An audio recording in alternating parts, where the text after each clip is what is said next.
Hello everyone, today we will discuss lesson number 8 geography and keep it continue. Firstly, we discuss about Ganga and Brahmaputra basin. Today we discuss a case study of a village of Bihar. यहाँ पर है एक case study है, ये गांव की, बिहार का एक गांव है. बिंदो इज ए फिशरमैन यानी एक मछुआरा है, लिविंग इन द मतवाली माऊ विलेज ऑफ बिहार. बिहार के मतवाली विलेज में ये रहता है. He is a happy man today, ये बहुत ही खुश मिजाज व्यक्ति है. With the effort of the fellow fisherman Ravinder Kishore Rajiv and others he clean the माऊ और the oxbow lake to cultivate different variety of fish. यानी इन सभी ने मिलकर क्या किया, अपने गांव में एक लेक थी उसको साफ़ किया और उसमें डिफरेंट टाइप की जो मछलियां हैं इनकी, मतलब मछली पालन एक एग्रीकल्चर का पार्ट है, खेती ही की जाती है ये भी. The local wheat that grow in the lake is the food of the fish. तो जो मछलियां हैं अब इनको भी खाने के लिए कुछ चाहिए होता है, तो वो अपने जैसे मछली है तो मछलियों के खाने के लिए जो भी खाद्य सामग्री होती है उसको बनाने का काम भी स्थानीय लोग ही करते थे. The land around the lake is fertile, जो लेक है इसके आसपास की ज़मीन उपजाऊ थी. He sows crops such as paddy maize pulses in this field. तो उसमें क्या है, धान है, मक्का है, दाल है, ये फसलें भी ग्रो की जाती थी. The fellow is use to work the land, भैंसे का प्रयोग खेत की जुताई के लिए किया जाता था.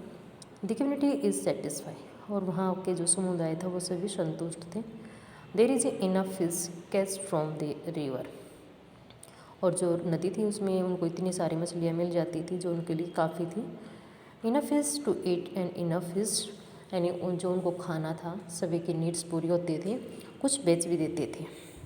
नेक्स्ट है, in the fresh water of river Ganga and river Brahmaputra variety of dolphin locally called Seshu also called blind dolphin is found. Dolphin को हम सभी ने सुना है, एक विशेष प्रकार की मछली है और ये ब्लाइंड होती है. गंगा ब्रह्मपुत्र की कुछ एरिया में ये पाई जाती हैं जहाँ पर बिल्कुल सफाई होती है, नीट एंड क्लीन वाटर होता है.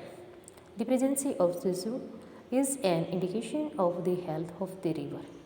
जहाँ पर ये मछली पाई जाएगी तो इट मीन्स ये संकेत करती है कि वो नदी क्या है, साफ स्वस्थ है.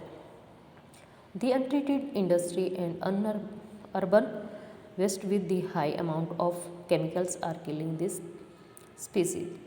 यानी जब हम जो औद्योगिक है, ग्रामीण क्षेत्र का जो कूड़ा करकट है और केमिकल्स ज़्यादा नदियों में बहाते हैं तो इन मछलियों की प्रजाति क्या है, ख़त्म हो जाती है, मर जाती है. तो इट मीन्स जहाँ पर पानी साफ स्वच्छ होगा वहीं पर ये प्रजाति पनपती है और वो मार्केट में उसको बेच देते हैं. इतनी मछलियाँ वो आराम से वहाँ पर पैदा कर लेते हैं. They have been begin supply to the neighbouring town, और आसपास का जो कस्बा है वहाँ पर उसको सप्लाई करते हैं. The community is living in harmony with nature. वहाँ के जो लोग हैं वो अपनी प्रकृति के साथ बहुत अच्छे तरीके से रहते हैं. As long as the pollutants from nearby towns do not find their way into the lake water lake, the fish cultivation will not face any threat. तो जैसे जैसे वहाँ की जो पोल्यूटेंट्स मतलब जनसंख्या भी इंक्रीज होती है, शहरों की भी होती है, गांव की भी होती हैं, तो इसके लिए वो जो लेक का पानी है इसका किसी दूसरे तरीके के लिए प्रयोग नहीं करते थे. मछली का यानी खेती करते थे, मछली पालन करते थे, जिसके लिए उनको किसी प्रकार की चुनौती का सामना नहीं करना पड़ता था.